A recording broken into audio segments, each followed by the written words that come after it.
देख रहे हैं लाइव 7। नमस्कार, लाइव 7 विशेष में आपका स्वागत है। मैं हूं ज्ञान रंजन।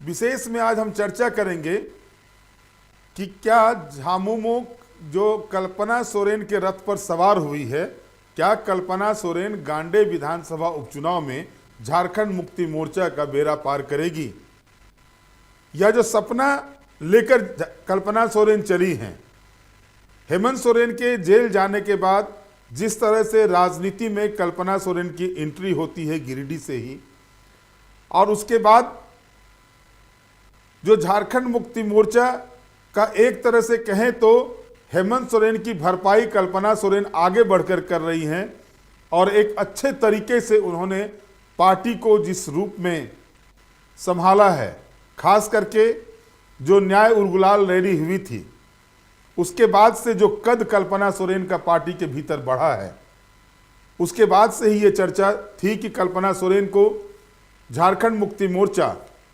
गांडे विधानसभा उपचुनाव लड़ाएगी। और आज अधिकृत रूप से गुरुजी शिबू सोरेन के निर्देशानुसार महासचिव विनोद पांडे के हस्ताक्षर से जो अधिसूचना जारी की गई है झारखंड मुक्ति मोर्चा के द्वारा, उसमें कल्पना सोरेन को गांडे उपचुनाव के लिए प्रत्याशी बनाया गया है। साथ ही साथ जो अधिसूचना में है, जमशेदपुर की सीट पर अब तक झारखंड मुक्ति मोर्चा ने प्रत्याशी घोषणा नहीं की थी, तो वहां से बहरागोरा के विधायक समीर मोहंती को प्रत्याशी बनाया है जमशेदपुर लोकसभा क्षेत्र के लिए। तो आज हम चर्चा कर रहे हैं गांडे को, इसलिए गांडे का इसलिए चर्चा कर रहे हैं, गांडे सबसे ज्यादा हॉट सीट है। जनवरी महीने से ही गांडे सीट की राजनीति चरम पर थी। जब सरफराज अहमद ने इस्तीफा दिया था विधायकी से, अपने विधायक पद से इस्तीफा दिया था, उसके बाद से ही गांडे विधानसभा क्षेत्र झारखंड की राजनीति में सबसे ज्यादा सुर्खियों में था। वजह थी कि जिस समय सरफराज अहमद को इस्तीफा दिलाया गया था और हेमंत सोरेन को यह लग रहा था, यह आभास हो गया था कि ईडी अब अगली कार्रवाई में कोई कड़ा स्टेप उठा सकती है, तो उसके बाद ये झारखंड मुक्ति मोर्चा के रणनीतिकारों ने यह तय किया था कि कल्पना सोरेन को झारखंड की बागडोर दी जाएगी। जिस तरह से बिहार में लालू प्रसाद यादव को दी गई थी बागडोर, लालू प्रसाद यादव ने राबड़ी देवी को बागडोर दी थी, वही एपिसोड जो है सो उसी एपिसोड या उसी पटकथा को झारखंड में लागू करने की व्यवस्था थी। इस तरह की रणनीति तैयार की गई थी, लेकिन सीता सोरेन के विरोध के बाद इस रणनीति को विराम दिया गया। और उसके बाद जिस तरह से भारतीय जनता पार्टी मुंबई हाईकोर्ट के कुछ निर्देशों का हवाला देते हुए या अन्य संवैधानिक पहलुओं का हवाला देते हुए जिस तरह से भारतीय जनता पार्टी ने उस समय विरोध किया था कि कल्पना सोरेन चुनाव नहीं लड़ सकती हैं, जब 1 साल की अवधि बची हुई हो किसी भी विधानसभा की, तो वहां चुनाव नहीं हो सकता है। तो चुनाव आयोग ने उपचुनाव की घोषणा कर पहले तो भाजपा की बोलती बंद कर दी है कि जो भी वो दलील दे रहे थे इस मामले में, वो दलील उनकी दलील बनकर रह गई। इसके बाद भाजपा के किसी नेता की जुबान नहीं खुली इस मुद्दे पर, जो जिस समय कल्पना सोरेन का नाम आ रहा था। लेकिन अब जो कल्पना थी वो यथार्थ में परिवर्तित हो गई है। जो चर्चाएं चल रही थी राजनीतिक गलियारे में, वो यथार्थ का रूप ले चुका है, और वो इस रूप में कि कल्पना सोरेन वहां से कैंडिडेट घोषित कर दी गई हैं। लेकिन इस बीच अगर आप देखेंगे, कल्पना सोरेन ने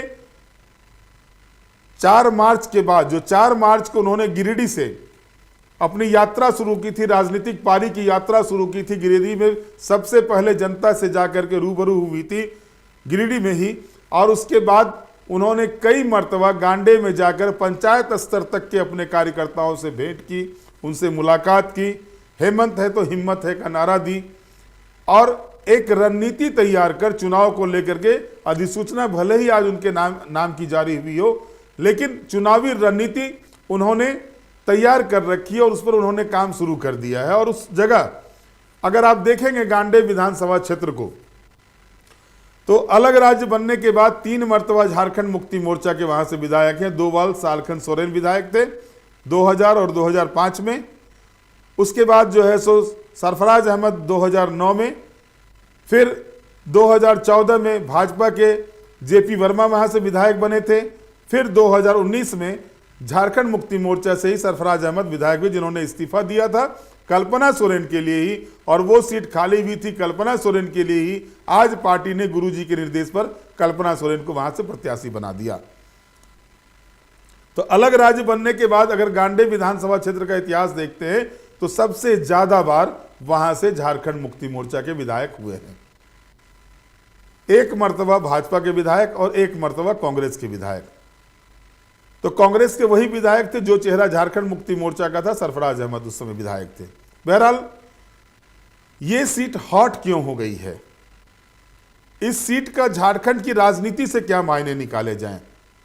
सवाल तो ये भी उठ रहे हैं कि कल्पना को चुनाव लड़ाकर कहीं चंपई की कुर्सी, समझ सकते हैं मैं क्या कहना चाहता हूं, सवाल ये भी उठ रहे हैं। और ये सवाल राजनीतिक गलियारे में जो ये सवाल चल रहे थे, इस सवाल की ओर मेरा भी ध्यान गया था और मैंने इसको थोड़ा पुख्ता करने के लिए जो मेरे सोर्स थे, उस सोर्स को जब मैंने टटोला तो उस सोर्स के भीतर से ये बात है कि फिलहाल नेतृत्व परिवर्तन की कोई बात नहीं है, लेकिन राजनीति में कब क्या हो जाए, कब क्या डिसीजन आ जाए सामने, ये भी कहना मुश्किल है। लेकिन चर्चा इस बात की भी है कि कल्पना अगर विधायक बनती हैं तो उन्हें और बड़ा कद मिल सकता है, उनका कद और बढ़ाया जा सकता है। और जिस तरह से पिछले दिनों सुदिव्य कुमार सोनू जो गिरिडीह के विधायक हैं, उनका बयान आया था कुछ इस तरह का जो काफ़ी ट्रोल हुआ था एक्स पर, निशिकांत दुबे ने ट्रोल किया था और उनके वो अपने बयान को जो है सो खुद भी सोशल मीडिया पर उन्होंने डाला था। तो ये भी सीधे तौर पर कह देना कि कल्पना को बड़ी जिम्मेवारी मिल सकती है, ये कहना गलत होगा। लेकिन जिस तरह से झारखंड मुक्ति मोर्चा के भीतर या यूं कहें सोरेन परिवार के भीतर जो चीजें फिलहाल देखी जा रही है, वो कुछ और चीज को भी इशारा कर रहा है, जिस पर हम अगले एपिसोड में चर्चा करेंगे, अगले ये में चर्चा करेंगे आखिर क्या चल रहा है सोरेन परिवार के भीतर। लेकिन आज की जो महत्वपूर्ण खबर है उसमें है कि कल्पना सोरेन कल्पना की से परे निकलकर, कल्पना से आगे निकलकर अब वो साकार होने जा रही हैं। क्या गांडे की जनता उनके सपनों को साकार करेगी, ये चर्चा का विषय है। लेकिन भारतीय जनता पार्टी ने भी पहले कैंडिडेट की घोषणा कर दी, दिलीप कुमार वर्मा को वहां से टिकट दिया है। दिलीप कुमार वर्मा पिछले चुनाव में 6ठे स्थान पर थे, 8000 कुछ वोट लाए थे झारखंड विकास मोर्चा से, और उन पर भरोसा जताया गया है भारतीय जनता पार्टी के द्वारा। भारतीय जनता पार्टी में भी ये चर्चा का विषय है कि झारखंड विकास मोर्चा से आए हुए लोगों को टिकट में तरजीह दी गई है। ये कई सीटों, लोकसभा की भी कई सीटों को लेकर के और गांडे विधानसभा की ये के जो उपचुनाव हो रहे हैं उसको लेकर के भी ये चर्चा का विषय बना हुआ है। अब आप सोचिए 8000 कुछ वोट लाने वाले और जीत का मार्जिन भी 8000 का है। भाजपा के जेपी वर्मा वहां से चुनाव हारे थे सरफराज अहमद से पिछले 2019 के चुनाव में 8000 कुछ वोटों से, और जो भाजपा के कैंडिडेट अभी हैं उनको 8000 वोट आए हुए थे। आजसू के जो कैंडिडेट थे अर्जुन बैठा, उनको ज्यादा वोट थे झारखंड विकास मोर्चा के कैंडिडेट से। जो अभी भाजपा के कैंडिडेट बने हुए हैं उनको ज्यादा वोट थे अर्जुन बैठा को दिलीप कुमार वर्मा से। तो आप कह सकते हैं कि जो दृश्य बन रहे हैं उस दृश्य में, और दूसरी बात कि जैसे ही भाजपा ने कैंडिडेट की घोषणा कर दी, आजसू चौकन्ना हो गया, आजसू की तरफ से बयान आने लगे, भाई गठबंधन में बात कर रहे हैं, गठबंधन में काम कर रहे हैं, हमारा गठबंधन है लोकसभा विधानसभा चुनाव में, गठबंधन के तहत हम लोग आगे बढ़ रहे हैं। और जब कैंडिडेट देते हैं तो आजसू के साथ एक बार राय मशवरा भी नहीं किया जाता है, राय शुमारी भी नहीं की जाती है। ये दुख आजसू के भीतर है, ये टीस आजसू के भीतर है। अब भारतीय जनता पार्टी किस तरह से इस टीस को पाटेगी वो देखना दिलचस्प होगा। बहरहाल आप देखिए 1977 में लक्ष्मण सोनकांड जो है वो जनता पार्टी से चुनाव जीते थे। 1980 में सरफराज अहमद कांग्रेस पार्टी से चुनाव जीते थे। 1985 और 1990 में सालखन सोरेन जेएमएम से चुनाव जीते थे। 1995 में फिर लक्ष्मण सोनकांड बीजेपी से चुनाव जीतते हैं। 2000 और 2005 में सालखन सोरेन जेएमएम से चुनाव जीतते हैं। 2009 में सरफराज अहमद कांग्रेस से चुनाव जीतते हैं। 2014 में जेपी वर्मा बीजेपी से चुनाव जीतते हैं। 2019 में सरफराज अहमद जेएमएम से चुनाव जीतते हैं और जनवरी महीने में उन्होंने दिसंबर के लास्ट दिसंबर में उन्होंने इस्तीफा दिया था। उसके बाद से ये सीट खाली हुई थी। दिलीप कुमार वर्मा को टिकट दिया है बीजेपी ने। वो पिछले चुनाव में 8,952 वोट लाए थे, छठे स्थान पर रहे थे। सरफराज अहमद को 2019 के चुनाव में 65,023 वोट मिले थे। जेपी वर्मा को 56,168 वोट मिले थे। 8,855 वोट से जेपी वर्मा चुनाव हार गए थे। 2014 के चुनाव में जेपी वर्मा 10,279 वोट से जीते थे जेएमएम के सालखन सोरेन से। 2009 के चुनाव में सरफराज अहमद ने जेएमएम के सालखन सोरेन को 8,455 मतों से परास्त किया था। 2005 में सालखन सोरेन ने आरजेडी के, उस समय सरफराज अहमद आरजेडी में थे, उनको 1,512 वोट से हराया था। 2000 में सालखन सोरेन ने बीजेपी के लक्ष्मण स्वर्णकार को 8,918 मतों से परास्त किया था। अब अगर आप वहाँ के आंकड़े को देखते हैं, जो जातिगत आंकड़ा है उसको अगर देखते हैं, तो सबसे ज़्यादा वोट अगर कहिएगा आप, तो मुस्लिम बहुल क्षेत्र मुस्लिम वोट 27% करीब, 26.8% करीब मुस्लिम मतदाता हैं वहाँ पर। और यही कारण है कि लगातार आप देख रहे होंगे तो ये सरफराज अहमद जो है सो वो कई मरतबा वहाँ से 3-3 मरतबा विधायक रहे हैं सरफराज अहमद। उसके पीछे का वजह भी यही है कि वहाँ पर मुस्लिम मतदाताओं की संख्या अच्छी खासी है। इसके बाद अगर बात करें हम, तो ओबीसी में महतो, यादव, कुशवाहा, वैश्य की संख्या सबको मिला दें तो ये 30-32% करीब यहाँ पर इसकी संख्या है। आदिवासियों की संख्या भी 16% के करीबन है।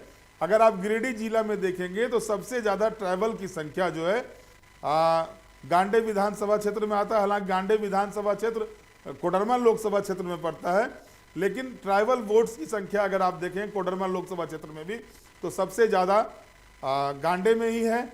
और ये भी है, मान के चलिए कि ट्राइबल का अधिकांश वोट जो है सो उस जगह का झारखंड मुक्ति मोर्चा के साथ जाता रहा है। और यही वजह है कि सालखन सोरेन लगातार चुनाव जीते, वहाँ से 4-4 मरतबा विधायक रहे सालखन सोरेन। इसके पीछे भी यही वजह रही थी। दूसरी ओर मुस्लिम मतदाता की संख्या अच्छी खासी है, 27% करीबन मुस्लिम मतदाता हैं। ओबीसी मतदाता भी 30-32% हैं। 10% करीब में सवर्ण मतदाता हैं। इसके बाद एससी की भी संख्या लगभग 10% के करीबन है। तो कह सकते हैं कि एससी का वोट जो है सो इसमें कोई दो राय नहीं है कि एससी का वोट सबसे ज़्यादा भाजपा के फेवर में जाता है। ये पिछला कई चुनाव का इतिहास रहा है। चाहे आप 2009 के चुनाव को ही देख लें तो एससी के लोकसभा की एक सीट है वो भाजपा के पास। एससी के लिए जो रिजर्व सीट है विधानसभा की, उसमें से आधे से ज़्यादा जगहों पर, मतलब 7 सीटों पर लगभग भाजपा के विधायक हैं। और अन्य चीज़ों को भी अगर आप देखेंगे, अन्य में वैश्य मतदाताओं का रुझान भी हमेशा से भाजपा की तरफ रहा है। सवर्णों का भी रुझान जो है सो भाजपा के पक्ष में रहा है।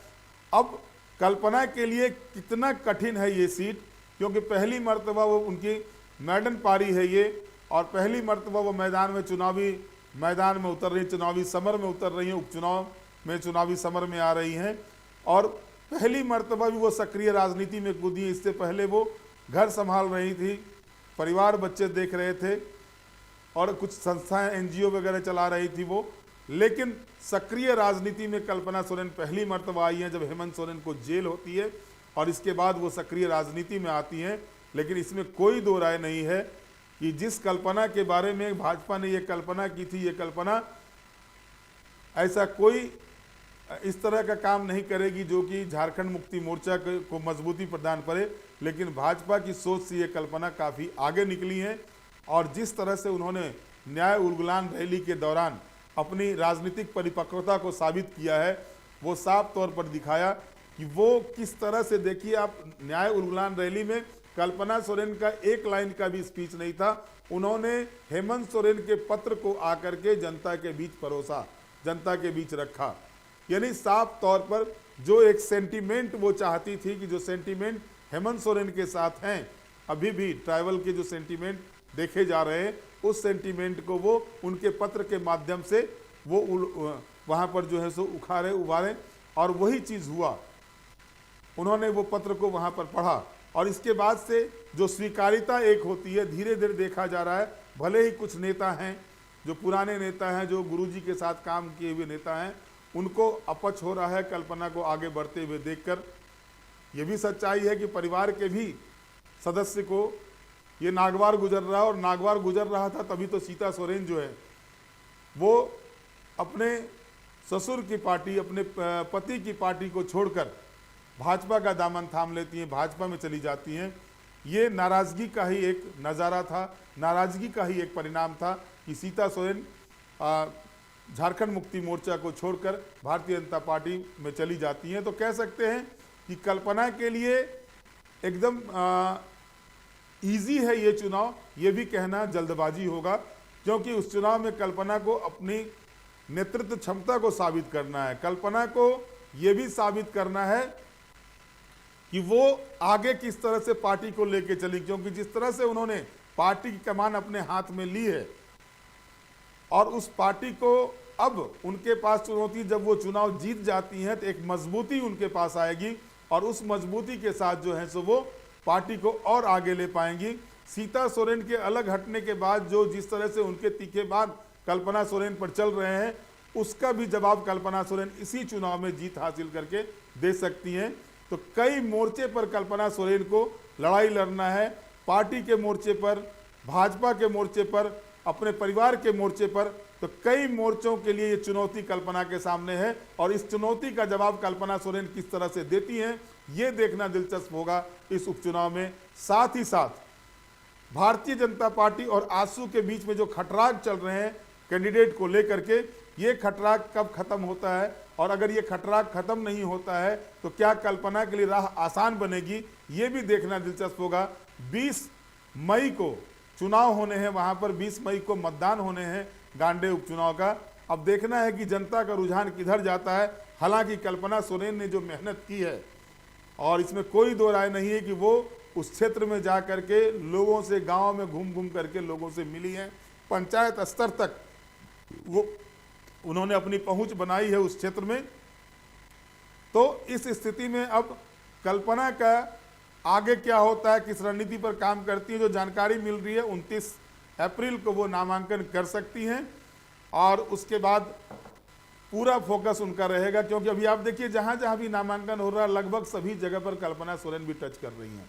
जोबा मांझी का नामांकन था, कल्पना सोरेन वहां गई थी, और उनका जो हेमंत है तो हिम्मत है ना, झारखंड को झुकने नहीं देंगे, ये जो ट्रॉल हो रहा है, इस पर जो काम हो रहा है, ये क्या परिणाम देता है, ये भी ये उपचुनाव बचाएगा। क्योंकि आगे 6 महीने के बाद झारखंड में विधानसभा के भी चुनाव होने हैं। तो ऐसी स्थिति में कल्पना के लिए ये चुनौती जो है सो काफ़ी कठिन चुनौती है, और इस कठिन चुनौती को कल्पना कैसे पाट सकती हैं, ये देखना दिलचस्प होगा। और इस पर क्या कुछ वो आगे कदम बढ़ाती हैं, क्या कुछ वो रणनीति तैयार करती हैं, ये भी देखना दिलचस्प होगा। बहरहाल आज के विशेष में इतना ही। आप हमारे साथ जुड़े रहें, हमें लाइक करें, सब्सक्राइब करें। बहुत बहुत धन्यवाद। नमस्कार।